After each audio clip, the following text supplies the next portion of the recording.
Welcome to the Value Builder Podcast, where we focus on real estate with a value-add mindset. Real strategies, real operators, real outcomes. Let's dive in. Today I have Paul Frank on the pod. Paul has been in commercial real estate for over 40 years. He's a developer, general contractor, broker, and his motto is dirt to disposition, and he has done it all. Class A office building, retail centers, built to suits, McDonald's, Dutch Bros, pretty much you name it.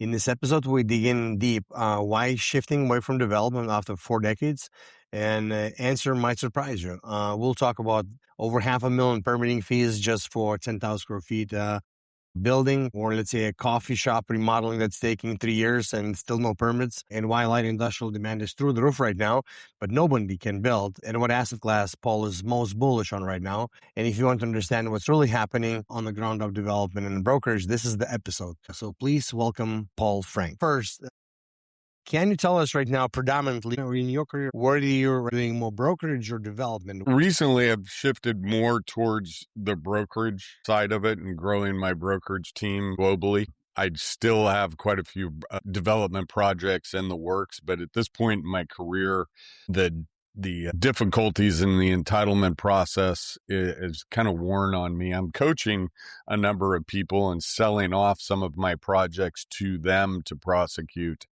But at this point, they've kind of worn me down and sucked a bit of the fun out of the development side. I've just been doing it, like you said, for over 40 years. So it can get to you a little bit.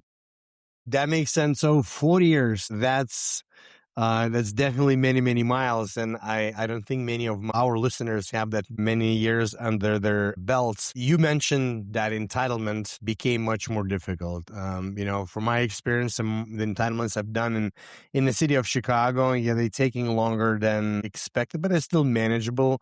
Maybe I don't have a reference of what has been 20 years ago. I hear from the guys, 20, 30 years ago, it was so much easier, less expensive. So when you say much more difficult, what is that mainly? Is that, I know you're in California, is that maybe state by state, or maybe that's saturation of entitlements? So, what's the reason right now we have not such a great taste compared to before?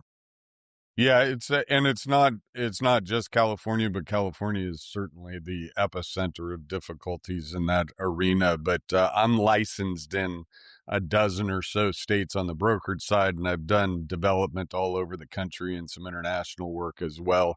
But especially after COVID, it's been getting progressively more difficult. You have 2 levels of entitlements. You have by right, so just building permits. On the building permit side of it, one of the things that has added to the difficulties is the soft versions of submittals. Before, we used to submit hard plans and they'd redline. You'd take the plans back in and they would address those red lines. Many jurisdictions now, you will send in your first round and address everything, but because they're soft copies on the computer, they'll come up with a list of another 6 or 8 things that they didn't address on the first set, which was not how it used to be. And then on the discretionary entitlement side, which is where they can say no. So it's not just a building permit, but say a conditional use permit for a drive-through. The hoops and process to get through that, especially post-COVID, has become significantly more difficult. Well, I experienced both actually in Chicago and Milwaukee. I remember where we had a second and third set of red lines which were not happening before, which is throwing everything through the loop. But after COVID, I agree the timelines increased. Do you think that's because of the staffing? Why did timeline increase? You mentioned it. What's the reason to think overall? Because the people don't have enough people? What's in your view? I'll be candid on it. There's a couple of things. One, I know a lot of these people in planning and building departments for decades and I don't mean this to be disrespectful, but their grind and work ethic is different than yours and I's. is. Those people have been confiding in me over the last, 6-8 years about how difficult this new generation that is working for them is. They're working from home and remotely. Nobody holds them accountable and they're not getting their work done. So I have a group that was somewhat difficult to manage and get through the process before that are ready to leave the business because this new group is so difficult and lacking drive and work ethic and accountability. And then you just have the nature of government where they seem to make it more difficult to justify their existence. We have one, we actually brokered it, but it's a remodel on a coffee shop. And we do a lot of Dutch Bros coffee work. I don't know if you're familiar with them. Yeah, I've seen them. Yeah, and this is just a remodel from another failed concept in a kiosk to a Dutch Bros, and it's just about 3 years, and building permits are not issued, not ground up. This is just a remodel, and this particular AHJ agency having jurisdiction decided that because it was Dutch Bros that they needed a sound study, they needed a traffic study, and it just kept getting more and more complex and more expensive. Now, do you think there's light in the tunnel that might change? For the context, last year I flew in Thailand with my son. We went to a Muay Thai camp, but we spent some time in Hong Kong on a layover, and I was blown away. Of course, being in real estate, I was just passing by a construction site, and blown away the speed and the organization of construction. I don't want to talk down about how we built here, but it just felt like they were so more, organized, maybe from speed perspective. And obviously, I think it comes down to really good planning and probably approval process. I don't know how they do it. Don't have friends over there. I would like to understand it. But looking at the COVID videos when they build the hospitals in 6 months, it's kind of mind blowing. Do you think there is a light in the tunnel with AI, and maybe we can somehow synchronize those approval processes that just like maybe it would take the human in the loop who needs to put everything in one box, and if it doesn't box doesn't fit, maybe we can expand the box. Yeah, the light at the end of the tunnel potentially is the implementation of AI in the process, but candidly, unfortunately, the government doesn't operate in a proactive and efficiency model where if there is or are ways to shorten that period of time and maybe limit human interaction, the government system is based on growth, right? From their pensions and everything. So I really, really don't know. I'll give you another example that we just ran into in the last 2 years.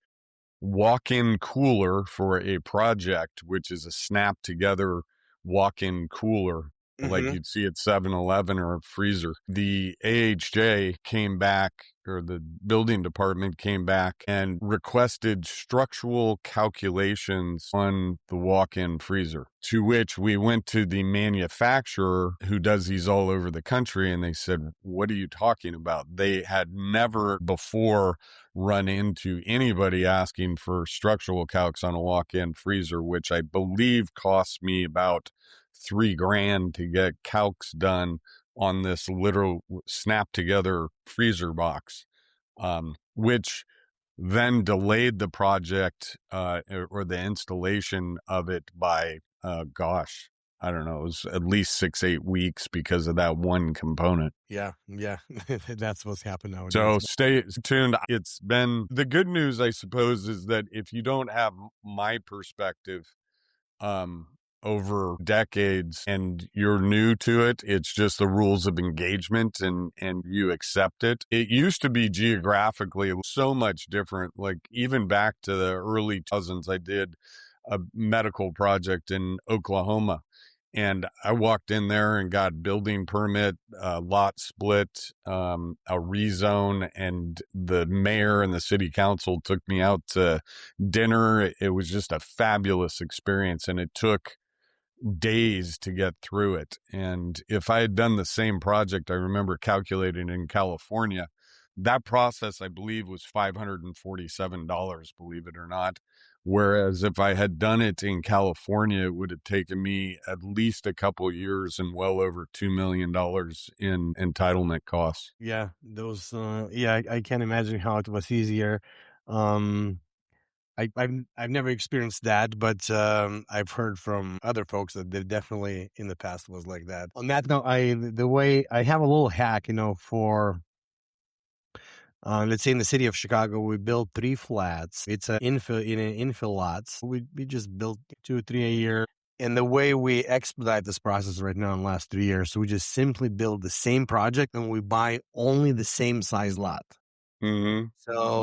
So we almost like have a case law, because if it changes a little bit, it just throws off everything, right? But if it's done already pretty much the same lot, same project, same plans, then we somehow expedite the process. That's a little hack that we have. But then, of course, it complicates the process. We have to find the same exact lots. It's a lot of complexity right now. Yeah, when you go into commercial, that can, like Dutch Bros Coffee on their kiosk, for example, or Seven Brews or any of those. Some of them actually just have units that they bring in on a trailer and set. Like that's Seven Brews model now. The issue that we have is that in most cases, drive-throughs are discretionary entitlements. So that's where you get into the on and off site and queuing and all of those different aspects, and whether sound studies are required or traffic studies. But yeah, if you can systemize the construction side of that with a set of plans that has been developed over different iterations of permitting and remove the red lines, what you probably find is that you still get red lines even when you submit those plans Exactly. that have been. Yep, absolutely. Yeah. Unless it falls in the same desk of the same reviewer, Yeah. Yeah. And even sometimes it'll hit the same desk and they'll find something new that they want to play with. So frustrating. Exactly.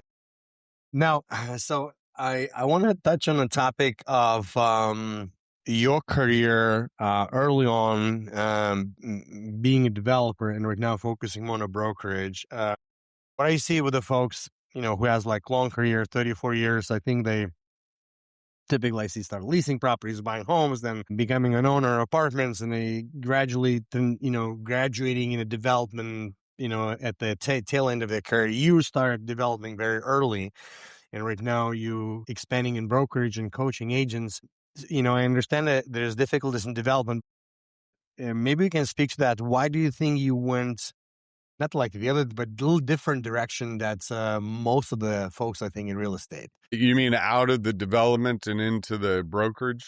Correct. Arm? Yeah, I had my own brokerage for 35 plus years, which was a separate arm to the development and the commercial property management and the construction. And I was never really interested in growing a brokerage operation, more so because it's just more people to be responsible for and more liability and exposure, which I've never been real excited about. My more of a focus in the brokerage world is a result of a move that I made with my brokerage company about 4 years ago that eliminated a lot of the downside, or virtually all of the downside of the brokerage side of it. And that's allowed me to expand in ways that, frankly, I never thought about.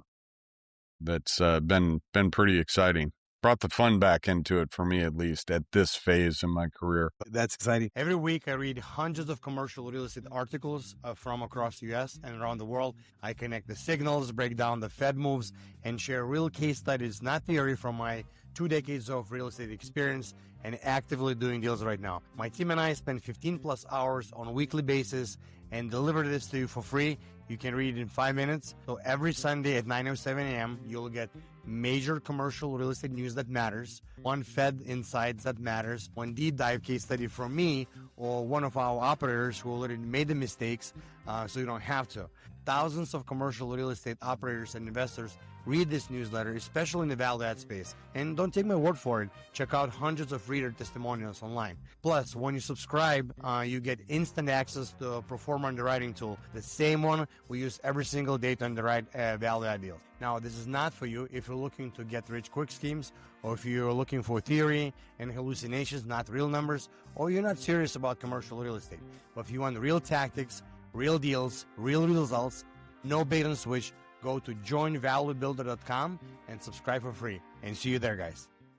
So when you were wearing multiple hats, let's say developer, general contractor, broker, do you typically, in your earlier career, was that only for your projects, or that was another client involved, the principal involved, you were doing those services for someone? Yeah, I used to build, and I actually don't tell a lot of people these days that I'm a general contractor and have been for a long time, because it makes it a little more difficult for them to try to pull the wool over my eyes, if you will, thinking that maybe I don't know as much as I do about construction and the trades. But I used to build what I developed, whether it was housing or office, retail. And then late 90s, early 2000s, the game got more complicated, and some of my projects got to the size that managing both the development and the construction was not really practical. Like Liberty Center 1, Liberty Center 2, it's like, I don't know, 100,000 square foot Class A office building. For me to handle both the development and the construction was just a large task. So that's when I started hiring a GC to prosecute the construction aspect of the development project. And so I've got one GC to manage instead of, 30, 40 trades to try to manage. And I realized I could develop multiple projects in the same amount of time as I could develop and build one. So kind of to Ben Hardy's book, Who Not How, I realized that in the early 2000s. That was not the best use of my time by any means. Yeah, that makes sense. What do you think about the model for other folks? I know in industry, let's say, I think it's almost like expected that everyone is holding their lane, and broker is not a developer is not a broker, not GC. But I see it, if there is a lot of trust in a project and everything is going through a common goal, there is not really a conflict of interest, So I guess the question, how did you, especially if there is another principal, a client involved in doing all those services, how did you, able to explain that this is the better way to do it instead of you hiring everyone else and everyone is competing for that? And do you think it's a better model than just, splitting the project? No, broker runs his own lane, leasing broker runs his own lane, developer runs his own lane, and everyone is almost like keeping each other accountable, right? Versus one person is handling all the ends. Yeah, I think the nuance on my projects were that they're all me. I don't really have syndication or investors per se. It was just all me on pretty much every project I've done. I've got a couple close friends for decades, dentists, for example, that we've done and created a development company, one of our development companies, and have done a bunch of projects, and it's just a model that has worked out well. Now, trying to build, as I said, especially in the last 15 years, 20 years, has become progressively more difficult and time consuming and a lot more exposure than there used to be. So trying to handle that aspect of it, depending on the scope and the size of the project, can definitely be problematic. Makes sense. That makes sense. Awesome. But I've never, to answer your question, never really had a conflict of interest issue with that before. Yeah. But I really think it's a great model. I interviewed a gentleman from Houston. He's also doing pretty much from dirt to leasing model for other clients, and I think it's a fascinating model, actually. And he's very, very effective in that.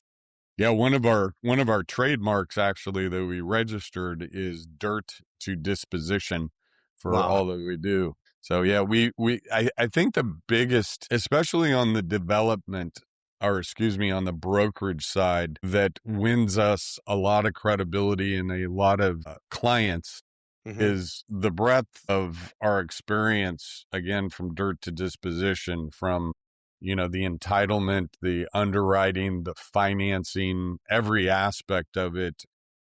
I've been and am responsible for all the way through property management and the disposition process. So we're a little bit different in our approach and perspectives than the average brokerage team, just because of that overall experience and knowledge base, which, not necessarily prosecuting all of those tasks, but understanding all of them is definitely beneficial to our clients on the brokerage side. All right. And last thing I want to check on, what are you developing right now? What are you still bullish and what are you still bearish on which development asset class? Because I know you developed many asset classes in the past. What are you developing right now? And of course, how do you feel about office and all that jazz? Yeah, there's who's the quote from? Oh my gosh, I can't think of his name.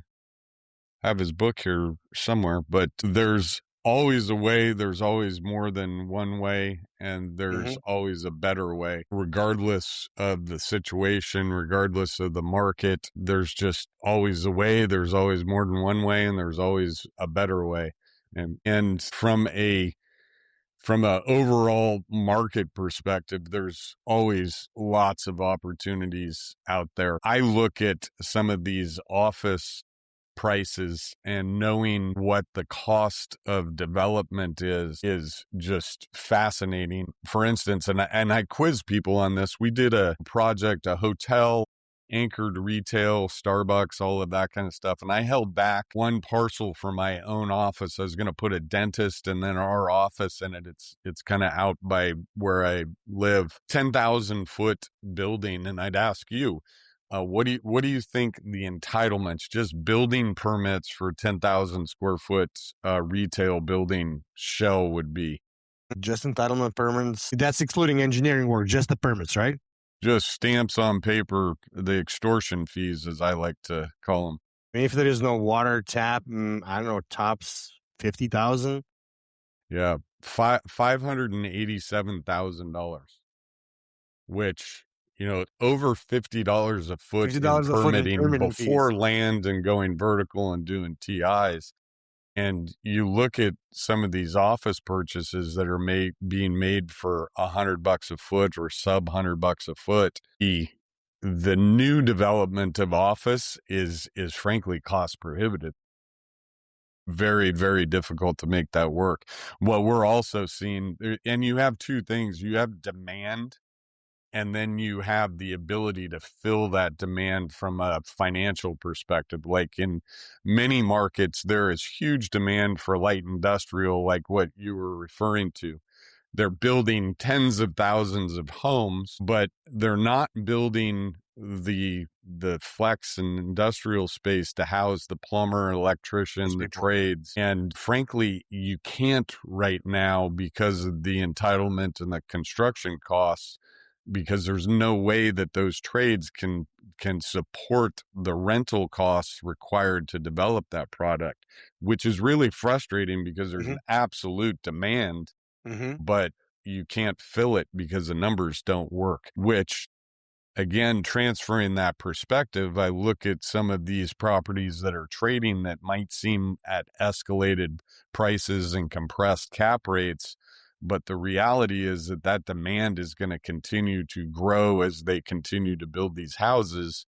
And in my opinion, those rents are going to be rising as a result of, supply and demand, or a lack of supply for sure. One of the other things that we've done a lot of, and is a kind of a interesting opportunity, is conversion of product to commercial condominiums, dropping a commercial condominium map. I've done those types of projects since the late 80s.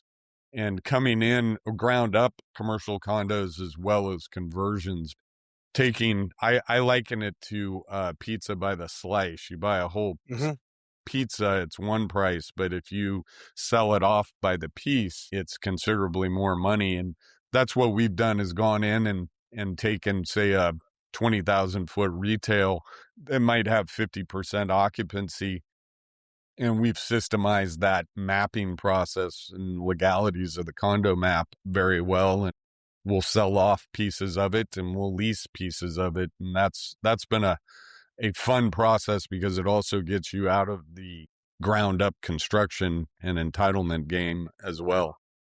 So predominantly you would sell off also like a flex spaces or retail spaces. I've seen, contractor garages here, seen retail. Do you retail as well? Yeah, I've done retail, ground up condo, as well as conversion. Interesting. Yeah. We did an interesting project from office conversion to flex in Beaver Creek, Ohio. That was a very, very fun project. And we spent $35 a foot only in converting that, from office just to flex. Pretty much demo and putting garage doors and doing new mechanicals, obviously, So Yeah. But definitely was much easier than than to do ground up. Yeah. Yeah, and the other product class that I'm very bullish on is QSR and drive-through because of the difficulties in securing those entitlements. The analogy I like is if you have an auto zone, for example, that's 5,000 square foot box that they're selling oil filters out of, AutoZone can go down the street to the next best project once the lease is up. Whereas if you have a Chick-fil-A or a Chipotle or one of those nationals that has gone through the discretionary entitlement to get that drive-through, it's sort of an insurance policy that makes it very, very difficult for them to leave to go down the street. And if they do, having that drive-through entitlement in place is just a differentiator that allows you to backfill those spaces very quickly, usually, as long as you have the correct demographics and traffic counts and things like that. If you end up with a drive-through in, some little town in Iowa, that could be problematic. If you got 25, 30,000 cars driving by, you're going to be able to backfill that most likely. Paul, thank you very much. That was an amazing interview. I really, really appreciate. Now, if people want to find you, I know you're coaching your students and you may have a project that you need, help in capital. This is the time right now. If you want to tell where you can find you, how you can help people. Yeah, absolutely. It's kind of interesting how quickly you become the old guy, but I've had a lot of kids coming to me with development aspirations and help them kind of work through it, which is better than signing the loan documents these days for me. But to reach me, I'm going to give you a couple ways. The website is PDF, like the Adobe file, which is Paul Daniel Frank hyphen USA.com. My email address is paul@pdf-usa.com. And then Instagram is Paul Frank PDF. And I believe that's the same on LinkedIn. So Instagram and LinkedIn are a good way to connect with me as well. And as I say, I'm easy to find and happy to help. We have a number of calls and things that we do to help people in commercial real estate and different resources. So don't hesitate reaching out. Thank you so much, Paul. Thank you. Absolutely. Appreciate the time. Thank you. You've been listening to the Value Builder podcast. For more strategies, stories, and episodes, head to valuebuilder.co or subscribe on your favorite app.